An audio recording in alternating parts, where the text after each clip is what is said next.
Hello friends, तो आज का हमारा ग्रेड 3 गायनेकोमास्टिया केस है। पेशेंट हमारे यूट्यूब सब्सक्राइबर है, छत्तीसगढ़ से आया है।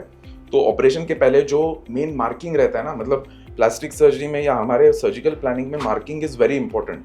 मतलब जो कुछ हम यहाँ मार्क करते हैं बस जाके अंदर ओटी में हम वो एग्जीक्यूट करते हैं, क्योंकि जब एक बार पेशेंट लेट जाता है ना तो सारा सीन चेंज होता है। मतलब जो अभी इतना दिख रहा है वो सारा फ्लैट हो जाता है।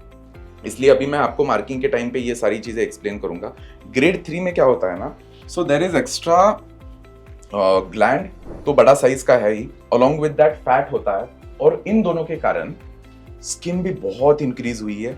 और ये एक ऐसे नीचे इंफ्रामेमरी फोल्ड बन गया है। मतलब जो ब्रेस्ट के नीचे फीमेल्स में फोल्ड रहता है ना, इंफ्रामेमरी फोल्ड, वैसा सेम फोल्ड यहाँ पे बन जाता है। तो इस ऑपरेशन में हमें तीनों चीजें एड्रेस करनी है। वन इज लाइपोसक्शन से फैट निकालना है, सेकेंड इज हमें यहाँ से जो ग्लैंड बचता है वो निकालना है, और ये दोनों चीजें निकालने के बाद जो स्किन है एक्सेस, वो स्किन को कॉन्ट्रैक्ट करवाना है। कॉन्ट्रैक्ट करने के लिए हम अल्ट्रासोनिक लाइपोलिसिस या एडवांस टेक्नोलॉजी यूज करते हैं, जिससे फैट तो मेल्ट होता ही है and as a side effect it helps in skin contraction. तो इनकी स्किन भी हमें ऊपर की तरफ कॉन्ट्रैक्ट करवानी है। उसके लिए सपोर्ट मिलने के लिए हम इनको स्ट्रैप्स भी लगाएंगे, निप्पल रिपोजिशनिंग स्ट्रैप्स। उससे भी स्किन बहुत अच्छी तरीके से कॉन्ट्रैक्ट होगी। इतना बड़ा ग्लैंड होके भी हम एक छोटे से 1 सेंटीमीटर कट वाले इंसिजन से ही इनका ग्लैंड निकालने वाले। So now I will start with the markings, और उसी में मैं आपको एक्सप्लेन करूंगा। तो पहले हम मिडलाइन मार्क करते हैं, सिमेट्री में हमें ये हेल्प करता है। फिर हम ये एरिया मार्क करते हैं जहाँ से निप्पल और एरियोला का ब्लड सप्लाई आता है। यहाँ पे कुछ नहीं करेंगे हम, so that blood supply hamper ना हो। Now will mark out the gland.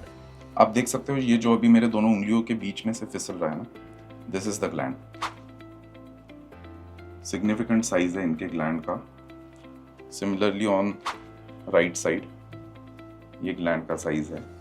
Now will mark the fold, क्योंकि हमें ये फोल्ड को भी ब्रेक करना है। लाइपोसक्शन का जो वाइब्रेटिंग पावर असिस्टेड लाइपोसक्शन का कैनुला है, उससे हम इस फोल्ड के अटैचमेंट्स चेस्ट वॉल से ब्रेक करेंगे, सो दैट बाद में जब ये फ्लैट हो जाए तब ये चीज या फिर ये क्रीज दिखे ना। So this is important. Now will mark the chest muscle.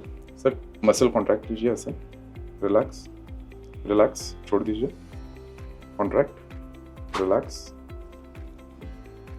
अभी इसका सिग्निफिकेंस क्या होता है ना, हमें इस कॉन्ट्रैक्ट रिलैक्स, हमें इस मसल बॉर्डर के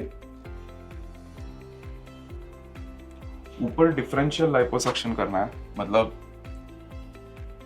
ये जो 2 लाइंस है, यहाँ पे कम लाइपोसक्शन होगा, यहाँ पे उससे थोड़ा ज्यादा होगा, सो दैट ये चेस्ट का कंटूर मेंटेन हो जाए। सिमिलरली ऑन दिस साइड कम, और यहाँ पे सबसे ज्यादा।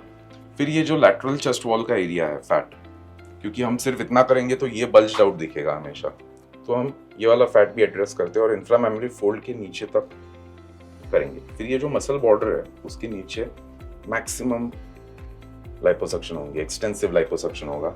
Similarly on this side lateral chest wall का फैट, और ये नीचे एंड यहाँ का मैक्सिमम लाइपोसक्शन। अभी लाइपोसक्शन होगा एक्सिला के अंदर से। यहाँ पे एक छोटा सा 1 सेंटीमीटर का कट लेंगे हम, जो हमेशा अंदर छुपा रहेगा। एंड ग्लैंड एक्सीजन जो है वो यहाँ पे छोटे से यू शेप्ड इंसिजन से 1 सेंटीमीटर ये 2 लाइंस के बीच में हम लेंगे। सिमिलरली ऑन दिस साइड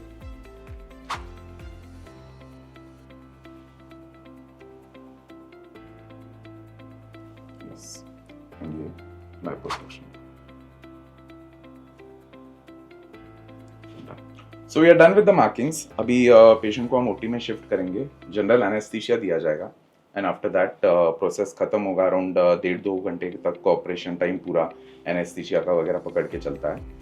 उसके बाद रूम में शिफ्ट करेंगे। Will observe him in the hospital for 4-5 hours, और शाम को डिस्चार्ज कर देंगे। इनको स्ट्रैप्स रहेंगे, जो मैं आपको ओटी वाले वीडियो में दिखाऊंगा कि कैसे स्ट्रैप्स लगाए जाते हैं। आपके कोई भी डाउट्स या क्वेरीज है रिलेटेड टू गायनेकोमास्टिया सर्जरी और एनी एस्थेटिक सर्जरीज, तो प्लीज कमेंट सेक्शन में लिखिए, मैं और मेरी टीम जरूर आपको रिप्लाई करेंगे इन अ साइंटिफिक वे।